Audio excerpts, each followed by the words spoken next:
প্রিয় দর্শক, দেশ এবং প্রবাসে এই মুহূর্তে যেখান থেকে আমাদের ইউটিউব চ্যানেলটি দেখছেন সবাইকে প্রীতি এবং শুভেচ্ছা জানিয়ে শুরু করছি আজকের প্রতিবেদন। প্রিয় দর্শক, দেখতে পাচ্ছেন যে আমার সামনে একজন বোন আছে। এই বোনটির জীবনের গল্প শুনবো।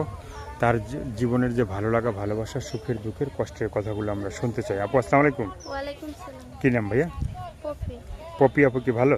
হ্যাঁ, এই পালা রাখছি কোনো। তো পপি আপুকে কি এর আগে কেউ দেখছে? না। এই কি মানে এই প্রথম দেখবে নাকি?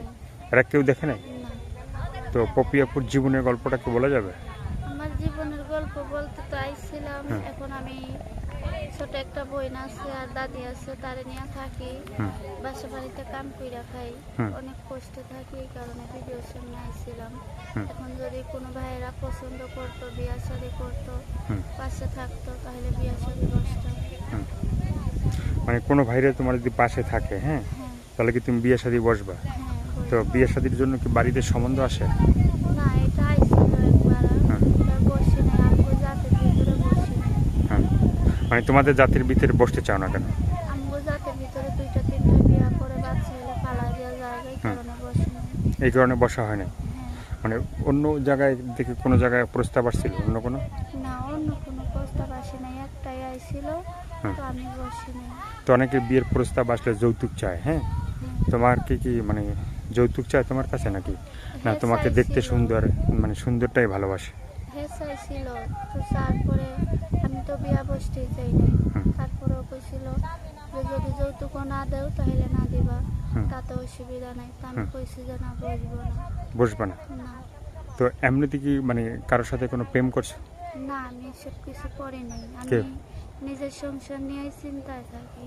নিজের সংসারে কে কে আছে? নিজের সংসারে দাদি আছে হুম। আর বোন আছে ছোট একটা। মানে দাদি আর বোন আছে ছোট, হ্যাঁ। আর কেউ নাই? না।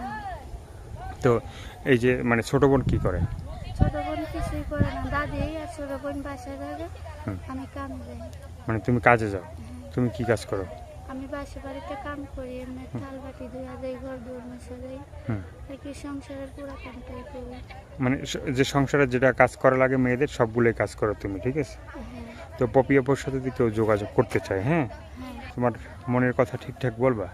হ্যাঁ, মনের কথা বলবো। এখন যদি সেরকম মনের মতন হয় তাহলে বলতে হইব, আর যদি এরকম আলতু ফালতু কথা বলে তাহলে তো আর বলা যাবে না।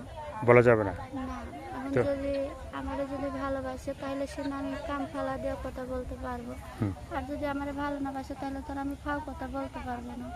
আপুর দেশের বাড়ি কই? দেশের বাড়ি এখানে মুন্সিগঞ্জে। মুন্সিগঞ্জে? মুন্সিগঞ্জের মেয়ে তুমি পপি, হ্যাঁ? হ্যাঁ।